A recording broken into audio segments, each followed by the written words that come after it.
Right. So I want us to look at the classification of astigmatism, the classifications. So all this while you've been hearing of irregular astigmatism, regular astigmatism, corneal astigmatism, lenticular astigmatism, total astigmatism, asymmetric astigmatism, symmetric astigmatism, and all forms of astigmatism. So they are classified as it should be. You understand? Generally, astigmatism from a Latin word, like a means no, and stigma means mark. So here, the light rays are not focused at a point, or they're not focused at a point, but rather as a line. So we have different classifications of astigmatism, and today that's what I wanted to look at. So you know where each of them belong to. Now the first classification is about based on the etiology, the cause, based on the etiology.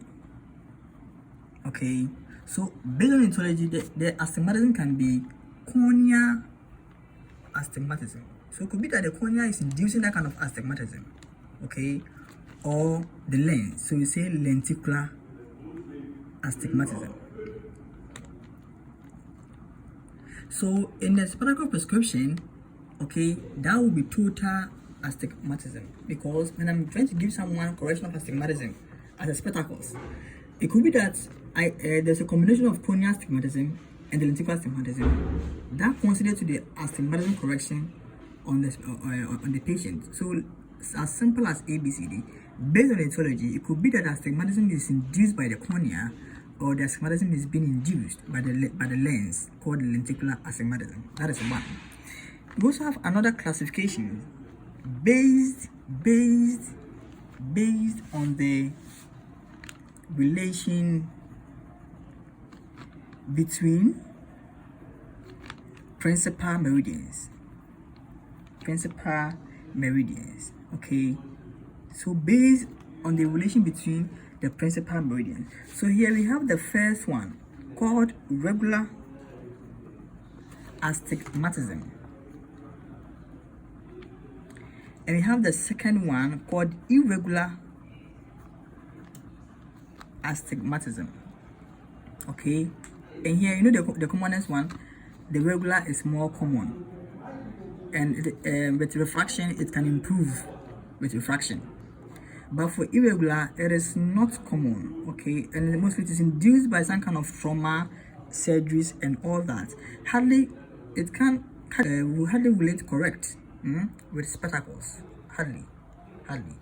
So that is that. So based on the relation between the principal meridians, we have regular astigmatism and we have irregular astigmatism. How will you define it? For the regular astigmatism, okay, that is when the two principal meridians, okay, so when I ask you to define, that's when the two principal meridians are perpendicular, okay, are perpendicular to each other. Okay, so I have like 90 and 180. Okay, perpendicular means that 90 degrees apart. That is that. But for the irregular astigmatism is when the two principal meridians, okay, when the two principal meridians are not perpendicular, to each other. So it could be that one is around 90 and one is around like 45. In this case, the difference is what? 45. So it is not 90 degrees apart. That makes it an irregular astigmatism. Here it is 90 degrees apart, because I have 90 and 180, so 90 degrees apart means they're perpendicular. Okay, that means that it qualifies to what? Regular astigmatism. So if you're asked to define, that is that. Now, under regular astigmatism, okay, that is where I am going to get with the rule. With the rule astigmatism. Okay, and I have against the rule astigmatism, and I have oblique astigmatism. and we'll go much deeper into this one. So based on the relation between the principal meridians, I have regular astigmatism, I have irregular astigmatism. Okay, now under regular, I have another subtypes with the rule astigmatism, against the rule astigmatism, and oblique astigmatism. Here, this classification is based on the orientation. Is based on the orientation of meridian. Okay, where the meridian or where the axis is of the meridian or axis, where they lies. So if they lie around 90, 180, 45, that then qualifies to be either with the rule astigmatism, against the rule astigmatism, or oblique astigmatism. And we will go much deeper and have some calculations under that. So we have here 3. So like 3, another one classification. Now fourth one here we can have based on the focal points. Based on the focal points relative to the retina. So this is another classification based on the focal points relative to the retina. So here, that's why I'll be having one. I'll be having simple myopic astigmatism, and I have simple hyperopic astigmatism, and I have compound astigmatism. Okay, for compound astigmatism, I can have compound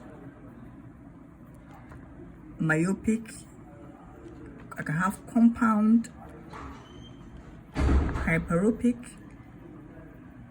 and the last one I have mixed astigmatism. So we have 1, 2, we have 1, 2, and this one is subdivided into 2. Okay, so you have 1, 2, 3, 4, 5. So 1, 2, 3, 4, 5. Okay, now the last classification is based on the symmetry. So here you have symmetric astigmatism, and you have asymmetric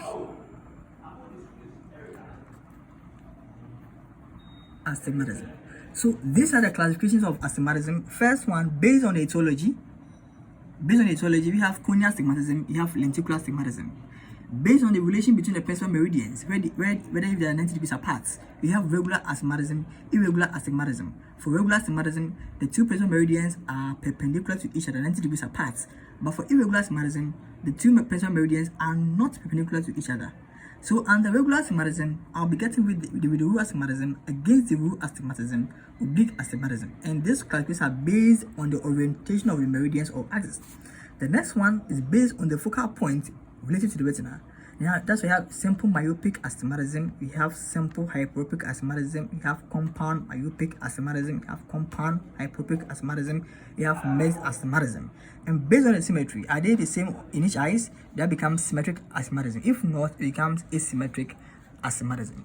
Now let's go to with the rule, against the rule, and all sort of astigmatism with calculations. Thank you.